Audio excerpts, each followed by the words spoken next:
Hello dear students, कैसे हो आप सब? उम्मीद है अच्छे होंगे। तो मैं अर्चना स्वागत करती हूँ आप सभी का आपके अपने यूट्यूब चैनल अर्चना स्टडी सेंटर पर। तो मैं आज आपको बताने वाली हूँ जो प्रोजेक्ट है DECE 4 उसका फेज़ 2 के बारे में। यहाँ पे मैंने एक एक्टिविटी को चूज़ किया है। बच्चों के बहुत से क्वेश्चन थे कि मैम हमें एक्टिविटीज़ को कैसे स्टार्ट करें बनाना, हमें समझ में नहीं आ रहा है। तो उन सबके जो समस्या है उनका सॉल्यूशन लेके मैं आई हूँ। तो यहाँ पे मैं आपको बताती हूँ कि आपको एक्टिविटीज़ कैसे बनानी है। तो यहाँ पर मैंने एक डेमो लिया है एक एक्टिविटी का, तो आपको उसको देख करके बहुत ही अच्छे तरीके से समझ में आ जाएगा। उसके बाद में मैं आपको एक और इन्फॉर्मेशन ये देना चाहती हूँ कि पहले आप वीडियोस बनाएं, एक्टिविटीज़ बनाएं वीडियोस, उसके बाद में आप प्रोजेक्ट फाइल बनाएं, ताकि आपका जो प्रोजेक्ट फाइल है वो बनाना बहुत ही आसान हो जाएगा। यदि आप पहले प्रोजेक्ट फाइल बना लेते हैं तो उसके अकॉर्डिंग आप वीडियोस नहीं बना पाएंगे, क्योंकि वहाँ पे कुछ अदर एक्टिविटीज़ भी हो जाती है इस वजह से। तो जिस प्रकार से आप वीडियोस बनाएंगे वैसे वैसे आप उसमें लिखना ईजी हो जाएगा आपके लिए। तो पहले आप वीडियोस बनाएं एक्टिविटीज़ वाले, उसके बाद में आप प्रोजेक्ट फाइल बनाना शुरू करें। तो उससे आपके लिए आपको काफ़ी बेनिफिट मिलेगा उससे लिखने में भी। तो यहाँ पे मैं फेज़ 2 स्टार्ट करती हूँ, आपको एक्टिविटीज़ का एक डेमो दे रही हूँ कि किस प्रकार से आपको एक्टिविटीज़ बनानी है। यहाँ पे मैंने तीसरा दिन उठाया है एक्टिविटीज़ का, फेज़ 2 का। यहाँ पर सबसे पहले हम इस प्रकार से हेडिंग डाल देंगे, तीसरा दिन। फिर उसके बाद में हम क्रिया सत्र, जैसे 1 की योजना है, 2 की, 3 की, जैसे हमें 10 डेज में जो है 10 एक्टिविटीज़ एंड 10 डेज में 20 एक्टिविटीज़ करनी है फेज़ 2 के अंदर। तो वैसे यहाँ पे हम लिखते जाएंगे कि क्रिया सत्र हमारा कौन सा है। तो यहाँ पे हम क्रिया सत्र 3 को हमने उठाया है प्रोजेक्ट में से समझाने के लिए, क्योंकि सबसे अच्छा डेमो था आप लोगों के लिए। तो यहाँ पर हम ये लिख देंगे। उसके बाद में हम लिखेंगे कि इसमें हम क्या करवाने वाले हैं।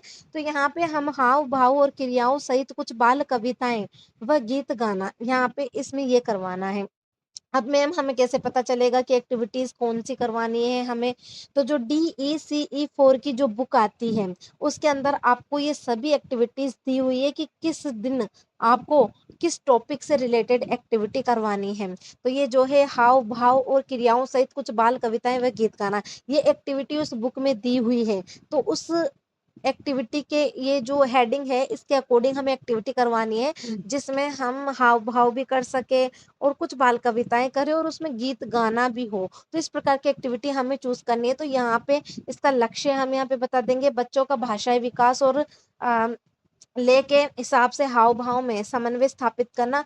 इस क्रिया का मुख्य लक्ष्य आत्म अभिव्यक्ति को बढ़ावा देना है। यहाँ पे हमने इसका लक्ष्य लिख दिया। फिर इसके बाद में विषय वस्तु लिख देंगे। इस क्रिया योजना के लिए मैंने एक कविता को चुना है, मछली जल की रानी। यहाँ पर मैंने एक कविता चुन ली है तथा एक गीत भी चुना है, लकड़ी की काठी। प्रत्येक गीत व कविता को मैं लगभग 15-15 मिनट का समय दूंगी। प्रत्येक पंक्ति को बच्चे साथ-साथ दोहराएँगे, बच्चे कुछ नए शब्द सीखेंगे व उनको मज़ा आएगा। तो यहाँ तक हमने इसकी विषय वस्तु लिख दी। ऐसे ही आपको लिखना है एक्टिविटीज़, जितनी अच्छी आप एक्टिविटीज़ लिखोगे, पढ़ाओगे वहाँ पर, उतने ही अच्छे आपको मार्क्स मिलेंगे। और आप चाहते हो कि आप अच्छे मार्क्स लेकर के आओ, तो इसी प्रकार के आप बहुत सुंदर तरीके से अपनी एक्टिविटीज़ को लिखना होगा। उसके बाद में हम यहाँ पे कविता लिख देंगे। कविता लिखने के लिए हमने यहाँ पे मछली का चित्र लगा दिया। उसके बाद में हमने लिख दिया, मछली जल की रानी है, जीवन उसका पानी है, हाथ लगाओ डर जाएगी, बाहर निकालो मर जाएगी। तो जो ये एक्टिविटी है हम बच्चों को करवाएंगे, ये मछली जल की रानी कविता हम हाव भाव के साथ बच्चों को कराएंगे। तो ये हमारी एक्टिविटी यहाँ पे हो जाएगी, लेके साथ में कविता। उसके बाद में गाना है, लकड़ी की काठी, काठी में घोड़ा, घोड़े की दुम पे जो मारा हथौड़ा, दौड़ा दौड़ा दौड़ा घोड़ा दुम उठा के दौड़ा। ये गाना हम बच्चों को करवाएंगे, बच्चे दोहराएंगे उन चीज़ों को। उस चीज़ का हमें वीडियो बनाना है। तो हमारी 5 मिनट की एक्टिविटी यहाँ पे हो जाएगी। तो ये जो मछली जल की रानी है और लकड़ी की काठी का काठी वाला गाना है, ये हम बच्चों को एक्टिविटी के तौर पे करवा देंगे। उसके बाद में हम इसको यहाँ पे लिख लेंगे। इसमें हम क्या-क्या सामग्री यूज़ करते हैं उसको भी हम लिख लेंगे। हम जैसे मछली के अगर हमने चित्र यूज़ किए हैं, या हमने कोई प्रैक्टिकल एग्ज़ाम्पल लिया है, या फिर घोड़े के चित्र या कोई खिलौने का यूज़ किया है, तो वो सब हमें यहाँ पे लिखना है कि हमने किस-किस चीज़ का यहाँ पे यूज़ करके बच्चों को पढ़ाया है। फिर यहाँ पे रिपोर्ट लिखेंगे हम, गतिविधि सत्र 3 की रिपोर्ट। इस क्रिया को करने के लिए मैंने 1 दिन पहले ही चार्ट पेपर पर मछली के घोड़े के चित्र बना लिए और गतिविधि वाले दिन गाइड से बात की और स्कूल के खिलौने में से मछली घोड़े ले लिए। मतलब यहाँ पे हमने जो किस प्रकार से हमने वो एक्टिविटी करवाई उसके बारे में पूरी जानकारी हमें यहाँ पे देनी है। फिर उसके बाद में मैंने खाना खाने के बाद यह क्रिया करवाई। पहले मैंने मछली जल की रानी है कविता करी। मैंने हाव-भाव के साथ जैसे कविता सुनाई, बच्चों ने भी वैसे ही बोली। मैंने मछली के खिलौने व चित्र दिखाकर पूछा, मछली कहाँ रहती है? तो सब बच्चों ने अच्छे से जवाब दिया। इसके अलावा मछली का रंग कौन-सा होता है? कैसे तैरती है?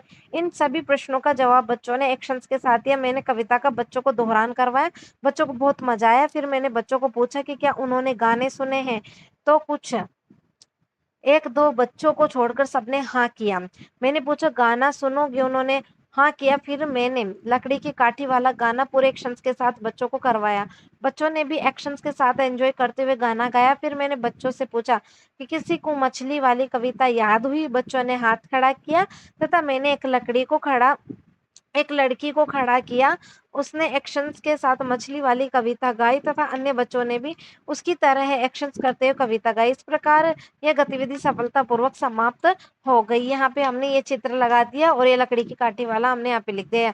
तो इस प्रकार से आपको एक्टिविटीज़ करनी है। मैंने एक एक्टिविटी का एग्ज़ाम्पल आपको दिया है फ़ेज़ 2 का। यदि आपको मेरी वीडियो हेल्पफुल लगी हो तो मेरे चैनल को सब्सक्राइब ज़रूर करना और यदि आप डीईसी के स्टूडेंट हो तो आप मेरे चैनल को सब्सक्राइब करके बेल आइकन प्रेस कर लेना ताकि आगे आने वाले सभी डीईसीई से संबंधित इन्फॉर्मेशन आप तक पहुंचती रहे। यदि आपको असाइनमेंट चाहिए तो असाइनमेंट की फुल पीडीएफ मैंने अपने यूट्यूब चैनल अर्चना स्टडी सेंटर पर अपलोड कर दी है। जो जनवरी एंड जुलाई सेशन वाले बच्चे हैं वो मेरे यूट्यूब चैनल पे जाके वहाँ से अपने असाइनमेंट 2026 को रेडी कर सकते हैं। मैंने बहुत ही सुंदर तरीके से जो टाइप किए हुए तरीके से और जो हैंडमेड है उन दोनों तरीके से ही असाइनमेंट सोल्व करके आपको बता दिए हैं। उसमें मैंने भाग क, ख, ग के सेपरेट वीडियो बना करके डाले हैं। तो यदि आपको असाइनमेंट चाहिए तो आप वहाँ पे जाके